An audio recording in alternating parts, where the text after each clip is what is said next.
E aí pessoal, tudo bem? Aqui Paulo Brainer, só avisando para vocês antes de começar a nossa aula que a vacinação contra a Covid-19 já está disponível para os adolescentes a partir dos 12 anos. Então não fica de fora dessa, pois é importante que todos estejam vacinados. A vacinação acontece todos os dias, de segunda a sexta, a partir das 8 até as 15 horas. Sábados e domingos, das 8 ao meio-dia, lá na quadra da Escola Pereira Carneiro. Os adolescentes que estão na zona rural devem procurar a unidade de saúde mais próxima e fazer o agendamento da vacina, tá? É importante que vá acompanhado de um responsável maior de 18 anos. Então, galera, tá esperando o quê? Vamos juntos combater esse vírus.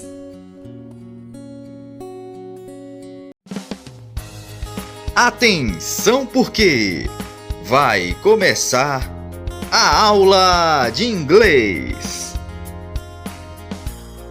Hello! Boa tarde, pessoal. Espero que vocês estejam bem. Hoje nós iniciamos mais uma aula de número 18, da nossa quarta unidade. Está pertinho aí de acabarmos nossas aulas. Vamos começar com a correção da atividade anterior, referente à aula 17. A primeira questão é a que eu quero corrigir com vocês, e ela falava o seguinte, né? Fala o seguinte para nós. Qual o significado desse quantificador? Então, tem um quantificador aí que é o quantificador many, e ele significa o quê? Se vocês olharem nas alternativas, o único significado correto é o da letra C, que diz aí muitos, certo? Então, esse é o quantificador, é o significado desse quantificador. A próxima questão é a segunda, que fala o seguinte. Complete os espaços em branco. Então, tinha aí uma frase, bem grande por sinal, e vocês tinham que completar os espaços com os quantificadores que nós aprendemos na última aula. Mas, mesmo que vocês esquecessem algum significado de alguma palavra, o que vocês precisam observar é a palavra que vinha após, certo? Após o tracinho. Então, você tinha que olhar se essa palavra era contável ou incontável, para poder usar o quantificador correto. Se vocês observarem, tem aí a palavra CDs, que são os CDs, certo? Então, ele é um quantificador, um substantivo contável. Então, nós usaríamos o many, ok? Temos a palavra cheese, que é queijo, está aí embaixo na segunda linha. E tem a palavra, por último, limonada, ok? Então, se vocês observarem essas palavrinhas, vocês já conseguiam responder. Mesmo que não soubesse, por exemplo, é bom que soubessem, né, o significado das palavras, mas caso não, por essas palavras vocês já conseguiriam responder, certo? Então, só era observar se é um contável ou incontável. Então, a gente sabe aí que CD é contável, como eu já disse para vocês, e queijo e limonada nós classificamos como incontáveis. Então, nós usamos o quantificador much, certo? Então, a alternativa da letra é a letra A. A próxima questão é a quarta, que está falando o seguinte. Observem a imagem e responda. Qual o quantificador que aparece na imagem? Então, qual é esse quantificador que aparece aí na imagem, na frase? Se vocês observarem, o único quantificador que tem nessa frase aí é o some, o da letra D. Então, ele é o único quantificador que está aparecendo nessa frase. Então, só era isso. Essa questão aí bem simples para que vocês pudessem achar esse quantificador. E aqui está o gabarito da nossa atividade. Vocês podem pegar aí o caderno que anotou, conferindo, tá certo? Primeira questão, alternativa C. Segunda, A. Terceira, C. Quarta, alternativa D. E, por fim, a quinta questão, alternativa B. E aqui está a nossa frase do dia, nossa frase de hoje. Vamos aprendê-la em inglês e depois nós iremos traduzi-la, certo? Então, se atentem, prestem atenção na pronúncia, porque é uma frase muito bonita também. A primeira palavra está dizendo o seguinte, God.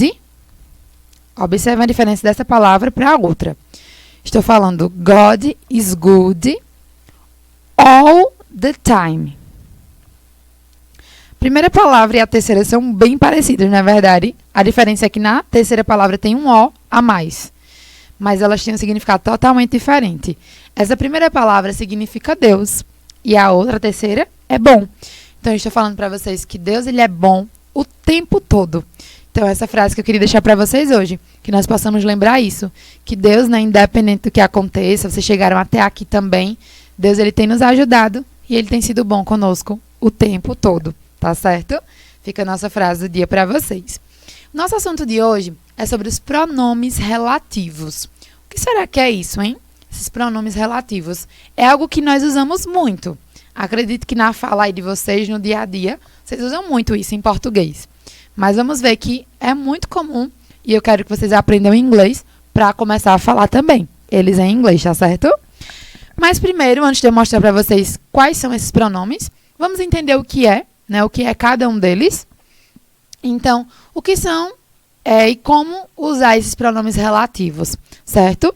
E os pronomes relativos, eles são aqueles que são usados para ligar uma informação a uma frase, certo? Então, nós temos alguns exemplos do português que, por exemplo, a palavra que, quem, qual, cujo. Então, essas palavrinhas são os nossos pronomes relativos em português. E em inglês, eles têm a mesma função, certo? E um significado bem parecido com o português, né? Basicamente a mesma coisa aí no sentido de quando usar esses pronomes. O primeiro que eu quero mostrar para vocês é o pronome who. Esse que vocês observam aí. Cuidado, porque, antes de eu começar aqui mostrando para vocês o significado deles. Cuidado porque esses pronomes que eu vou mostrar, quase todos, eles também são pronomes interrogativos. Então, além de serem os pronomes relativos, eles são interrogativos, ou seja, usados em perguntas, ok? Então, assim, muito cuidado, porque vocês podem dizer, professora, eu já vi ele como uma pergunta. Qual a diferença? É porque esse que eu vou mostrar para vocês, ele como um pronome relativo, eles vão estar sendo usados no meio das frases, ok? Como eu disse para vocês, é para ligar uma informação a outra, a uma pessoa, né? Algo que eu quero falar, certo? Então, muito cuidado. Ele não é um pronome interrogativo de fazer uma pergunta. Nesse caso, não. Ele também pode ser usado, mas nesse caso, não. Por exemplo, esse pronome aí, que é o primeiro, who, ele é usado quando nós queremos falar que, quem ou qual. Ou seja, quando nós estamos falando de pessoas, certo? Então, preste atenção. Ele é o mesmo significado do pronome interrogativo, mas é usado diferente como um pronome relativo. Aqui tem a frase: a professora que chegou cedo na escola estava carregando muitos livros. Então, observem que a frase em inglês tem a palavra the teacher, tem uma vírgula e tem o pronome who, que é o que nós estamos usando. Então, a professora que, então esse nosso who aí, ele tem um significado de que, certo? A professora que chegou cedo na escola estava carregando muitos livros. Então, eu estou falando da professora, é uma pessoa. Então, eu uso o pronome who, ok? Ele é usado para pessoas. E agora nós temos o outro pronome, que é o whom. Vejam que é bem parecido. A diferença é que esse aqui tem um M. Ele significa com quem, ok? Ele também é usado para pessoas, porém, vamos aprender a diferença. Cuidado para não errar, porque aquele que nós vimos antes é usado para pessoas e esse também.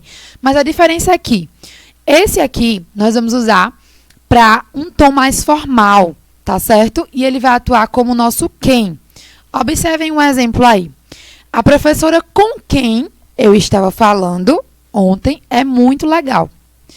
Então, observem agora que eu estou tendo esse significado de com quem, certo? O outro que nós vimos, ele pode ter aquele significado de que. Então, a professora que carregava os livros, certo? Esse aqui é com quem.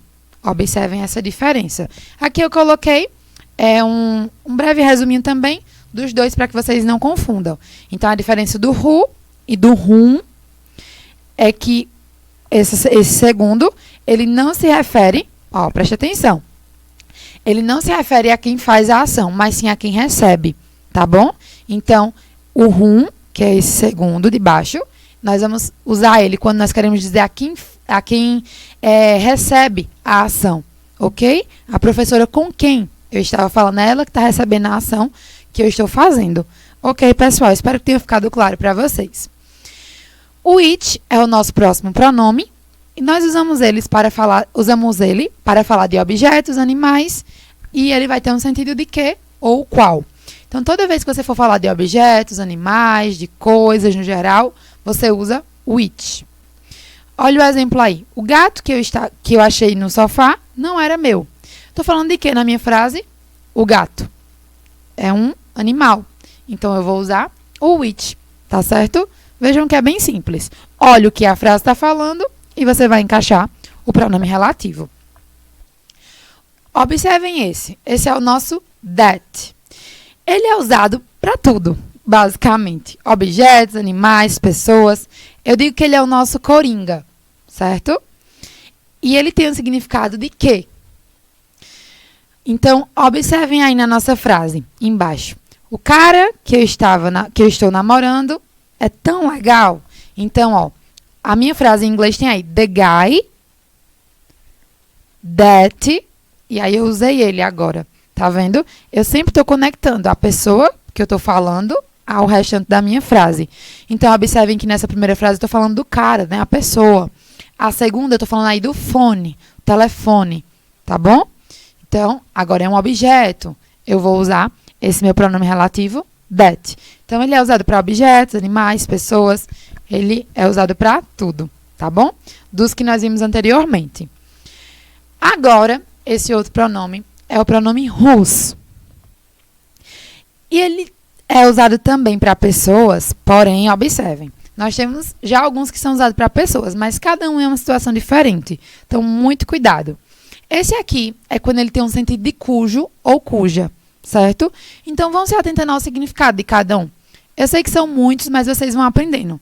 Coloca lá o que cada um significa e para quando eles são usados. Vocês não vão errar, tá bom?